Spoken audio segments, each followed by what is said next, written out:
سل کاله وروسته به څه پېښ شي؟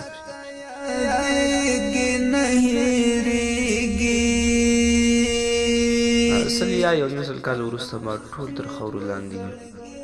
زموږ په کورونو کې به ناشنا خلک اوسېږي. زموږ ټوله شتمني به د بل چا پورې تړاو لري. موږ اصلا د چا په یاد هم نه یو. ژوندۍ بېلګه یې دا ده چې له موږ څخه څوک دی چې نیکه یا د نیکه پلار به دې په یاد وي. موږ به د خلکو په یادونو کې د یوې کرښې په ډول یو. زموږ نومونه او څهرې به د خلکو له حافظې ووځي. نو بیا ولې موږ په دې اړه ډېر فکر کوو چې خلک زموږ په اړه څه ډول فکر کوي؟ ولې د خپلو شتمنیو، کورونو او اهل په فکر کې یو؟ سل کاله وروسته به دا هر څه بې ګټې وي. په کایناتو کې زموږ عمر د رڼا د یو پړک عمره هم نه دی چې هغه به هم د سترګو په رپ کې پای ته رسیږي. له موږ وروسته به په لسګونو نسلونه راځي. هر نسل به په بیړه د دې نړۍ سره مخه کوي. د خپلو یو پر څلورمه برخه ارمانونو له پوره کېدو مخکې به د ژوند جنډه نورو نسلونو ته سپاري. که په نړۍ کې موږ خپل حقیقت وپېژنو، په کایناتو کې خپل حقیقي موده وپېژنو، نو ایله به پوه شو چې هغه زموږ تر تصور ډېره کمه ده. سل کاله وروسته به د تیارو په منځ کې دې حقیقت ته ورسېږو چې دنیا څومره لوېدلې وه.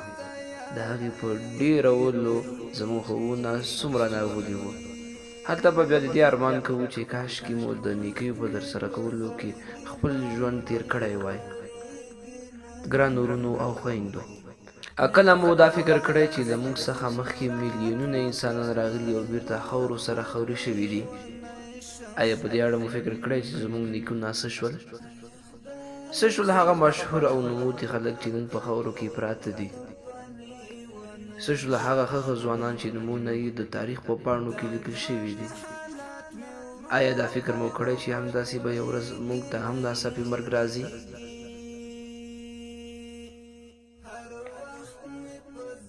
که موږ عقل ولرو نو موږ لپاره همدومره نصیحت کافي دی. عبدالرحمن بابا وایي هر زنده چې د مرده په قبر تیر شي بس دی دومره نصیحت په دې دنیا. ګرانو وروڼو او خویندو، لا خو مو د ژوند ډیوه بله ده. راځئ چې ګټه ترې واخلو. له نن نه وروسته ګناهونه پرېږدو، توبه وباسو او په ځان کې ستر بدلون راولو. مرګ ناڅاپي راتلونکی دی. مرګ یو داسې تریخ حقیقت دی چې کافر یې هم مني چې یو ورځ به ټول مرو.